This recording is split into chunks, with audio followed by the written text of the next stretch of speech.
The Despicable Me films are known for their incredibly sweet relationships, whether it be the father-daughter relationship between Gru and his girls, or the romance between him and Lucy. It only seems natural that its spin-off series, Minions, would also take the time to focus on relationships, whether they be good or not so good. So today, we're going to take a look at some of them. I'm Kyle with Wicked Binge, and this is Minions 2 Relationships Healthy to Toxic. Before we start, we just want to give you all a warning that there are major spoilers for Minions Rise of Gru in this video. As always, we're going to be looking at the positive side of things before working our way down to the most toxic. These relationships are the healthy. Taking the gold medal of healthiness is a familiar relationship, Gru and Dr. Nefario. Now, this is a bit surprising to anyone who's watched the other Despicable Me movies. In those films, Gru and Nefario didn't seem all that close, having more of a professional relationship than anything else, with Nefario even doing some pretty questionable things to Gru, like calling the orphanage behind his back and getting the girls taken away, or going to work for El Macho. But even with these not-so-great moments, the two never had a ton of animosity towards each other, and this film may just give a bit of an explanation why. From the moment they met, Nefario was incredibly friendly to young Gru, not looking down on him for being a kid, and even giving him a brand new gadget with no strings attached. Even after Gru stole from the people who were essentially his bosses, Nefario didn't hesitate to give Gru a chance to escape. At the end of the film, we see Gru offering Nefario a job as his personal mad scientist, and although it takes a bit of convincing, Nefario still seems pretty excited about working with Gru. While this relationship may be somewhat bittersweet, given how the two ended up growing apart somewhat in the main series of films, it was still nice to see that, at the very least, they started their relationship off on the right foot. For our silver medal of healthiness, we have the main minion trio, Kevin, Bob, and Stuart. As the stars of this spin-off series, they make a pretty good team. Sure, like all friends, they can sometimes squabble or mess with each other, but they also look out for each other and can work together very well. Kevin and Stuart may argue or get into small slap fights, but when push comes to shove, they can still work together. As for Bob and Kevin, the latter almost seems like an older brother to Bob, especially in the first Minions movie, where we saw him comforting Bob occasionally. Looking at both films, you never really get any huge arguments or falling out scenes between these characters. Even if they don't get along perfectly, you never feel like there's any bad blood between them, allowing them to feel like a natural trio of friends and brothers. It's no wonder these three were chosen out of a crowd of literally hundreds of minions. Finishing off the healthy relationships, we wanted to give a quick shout out to Otto and the motorcyclist. This is a pretty minor relationship, all things considered, but an incredibly sweet one nonetheless. When the motorcyclist is given the Zodiac Stone by his nephew, Otto follows him for miles on end in hopes of getting it back. When the two do finally meet, the motorcyclist is nothing but friendly to him. Not only does he give Otto the stone back, but he offers him a ride to San Francisco. On the way there, the two of them bond through road trip shenanigans, like stopping at the world's largest banana. It's certainly an unexpected friendship, but it was one that was fun to watch. Now we move on to the relationships that could use a bit of work. These are the gray area relationships. Starting this tier off, we have Gru and the Minions trio. It's no secret that when it came to being the Minions' mini-boss, Gru wasn't all too interested in the role, resulting in him trying to keep his distance from them. Over time though, Gru was able to soften up to the minions. When it comes to the main trio specifically, we see the three of them playing with Gru after school, cheering him up after an annoying day. Although Gru is embarrassed by their parental disguises, it's clear that he still enjoys playing with them. Though he may sometimes be annoyed or frustrated by the minions, he treats them with respect for the most part. He even lets the trio sleep in his bed when they claim to have nightmares. The only low part in their relationship is when he fires all the minions for Otto's mistake, claiming that he's better off alone and that the minions aren't ready for the big leagues. But even after this brief falling out, the minions still go after Gru to try and save him, showing how much they really care. And in the end, Gru is able to truly return these feelings, seeing the minions as not just henchmen, but family. Following that, we have Gru and Otto. With Otto being the only other minion Gru has significant interactions with outside of the trio, we felt that we had to give it a specific mention. With Otto being somewhat of a motor mouth,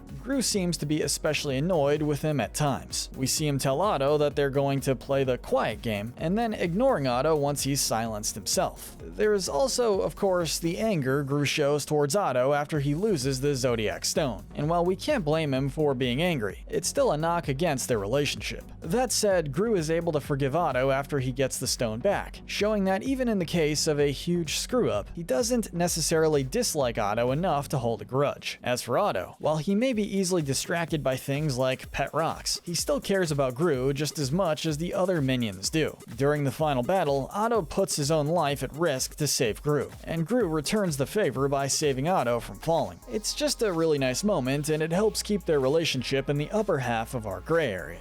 Going back to our 3 yellow stars of the show, we have the Minion Trio and Master Chow's relationship. This is your typical master and student relationship, with Chow even protecting the trio from enemies before agreeing to train them, which is a bit of a kung fu movie cliche at this point. What's sometimes lacking in this master-student relationship, however, is the respect. Stewart especially is shown goofing off during their lessons, and even trying to flirt with Chow at one point. For Chow's part, she can also sometimes be a bit harsher than necessary, often hitting the minions to get them back in line. Still, she's shown caring about the minions enough to want them to succeed in their mission to save their mini-boss, and thus is able to be patient and even somewhat encouraging at times too. Although they only get about 10 minutes of screen time together, not all of which is positive, we still feel like the minions and Chow have enough good moments to warrant not being put any lower. Finishing off our minions-focused relationships, we have Otto and the Minion Trio. This one will be brief as they really don't share a ton of moments together. Much like Gru, the trio, Kevin especially, seem to mostly be annoyed with Otto's motor mouth. When Otto wants to join them when they decide to follow Gru to his interview, Kevin tells Otto that they're playing hide and seek, and then tells the others to sneak away while Otto is counting, which is harsh. Later on, after Otto takes them to the house where he traded away the Zodiac Stone, the trio are naturally more focused on saving their boss than they are on Otto. As such, when Otto disappears to go follow the motorcyclist, they barely even care and just move on without even trying to search for him. While we can't blame the trio for this since, again, they were on a mission to save Gru, it still says a lot about their relationship with Otto. But we suppose that in a sea of minions, there's bound to be at least a few that aren't super close with each other. Next we have Wild Knuckles and Gru. For Gru, Wild Knuckles was his absolute favorite supervillain. For Knuckles, well, Gru was just a means to an end. At first, the two were just kidnapper and kidnappee, with Knuckles not really caring much about Gru. But after Gru ends up saving his life, Knuckles starts to warm up to the kid. The two quickly form a friendship, bonding as they pull a bank heist together. Which is sweet, but what is sweet is how much the two end up caring for one another. Even when Knuckles is at his lowest, Gru still admires him and wants to try and help him get back on his feet. Although Wild Knuckles struggles to accept the help, in the end he's still willing to put his own life at risk to protect Gru from the Vicious Six. Considering he went from threatening to kill the kid himself to protecting him, it's a pretty meaningful moment. At the end of the movie, we see Wild Knuckles promising to teach Gru more of what he knows, the two of them getting to spend just a bit more time together and Knuckles essentially becoming a surrogate grandpa to Gru. While we couldn't put this relationship up any higher due to its rough start,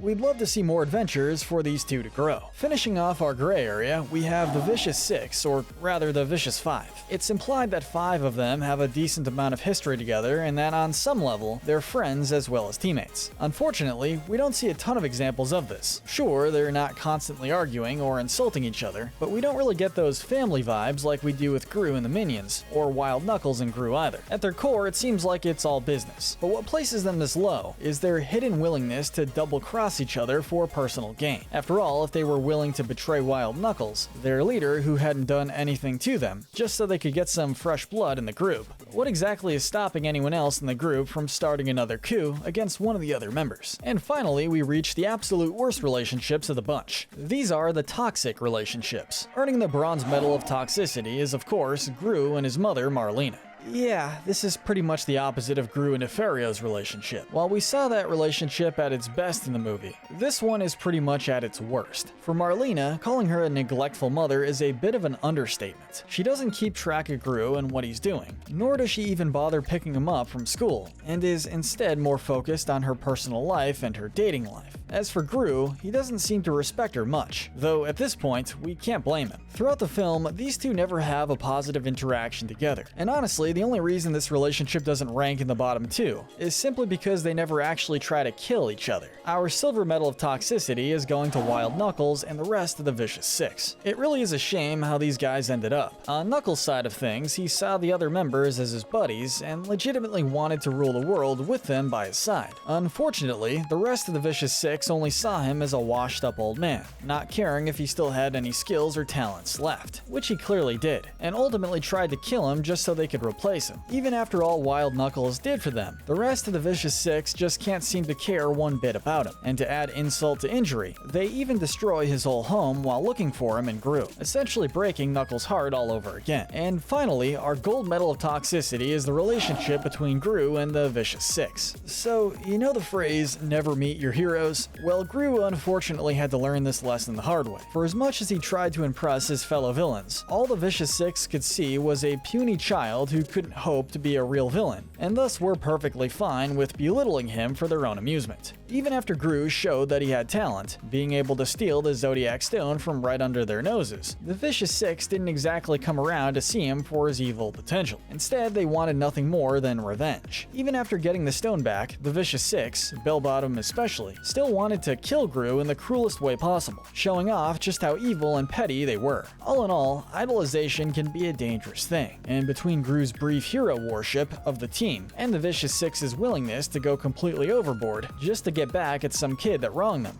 we feel that this relationship is 100% toxic and deserves the gold medal. But let us know in the comment section if you agree with our ranking, and tell us what we should cover next. Remember to hit that notification bell and make sure to binge more of our Minions and animation videos. But most importantly, stay wicked.